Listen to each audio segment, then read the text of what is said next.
The first question comes from YouTube user the Venkster94. Okay. How do you be empathetic to somebody who is struggling with something while also getting them to take action to get better? I've heard that comforting someone is not the same as giving advice, but it's hard to watch someone you love self-sabotage or do things to hurt themselves. Is there a good way to do both? Yeah. Okay. Do you want to jump in? So whenever people ask me how to change other people, increasingly as I get older, part of my answer is always at the base level, accept that you can't.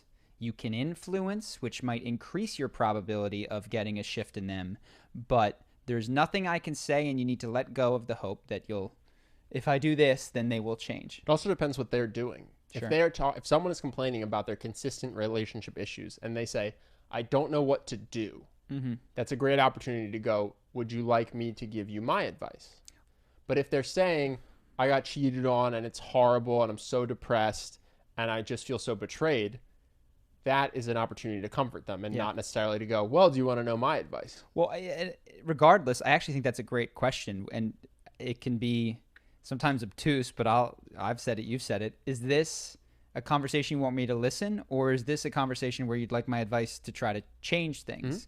People will pick both options depending on how they're feeling. So I think that's one of the good ones. And it also, someone who is dwelling in complaining might feel the pressure in that situation to say, oh no, I want advice. And at which point, okay, they're on the record asking for advice. And that will encourage them to be more consistent in following through with their advice. Now, if you find that you've asked this person, do you want advice? They say yes, you're giving them advice. They don't take the advice. Next time this comes up, go, look, we've talked about this before. I asked you if you wanted advice. You didn't take it. I don't think you want to change this. And I don't even mean that in a mean way. So I'm game or I'm not game to listen to you complain. That is a powerful sentence I've heard you say, though. To just point out, we've talked about this. We talked about what you should do. We agreed on what would be a good next step, and you didn't take it.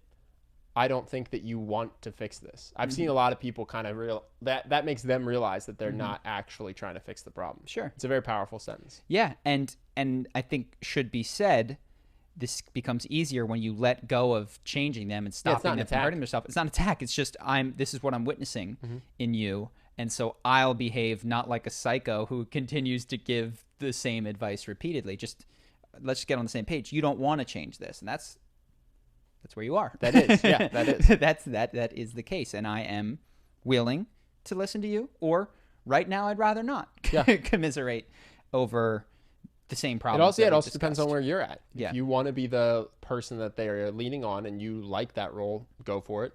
If you don't find the conversation enjoyable and you've given them advice and they don't take it, you do it. You can at some point just be like, listen, if you want to talk about how to fix this, I'm happy to be here. But if we're just going to talk about your significant other, but then you're going to keep dating that significant other, let's just talk about something else. Yeah. I don't need to keep hearing about why they suck if you're going to keep dating them. Yeah. The last thing that I would say is that use your judgment here with what the circumstances. If they're complaining because they just lost a parent, they're going to need more time and space and comfort rather than advice of ways to get over this, because that's a devastating loss.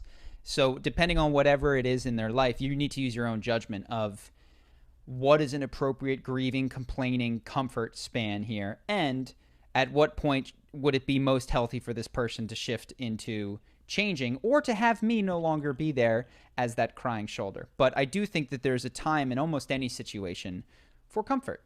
It just doesn't last indefinitely.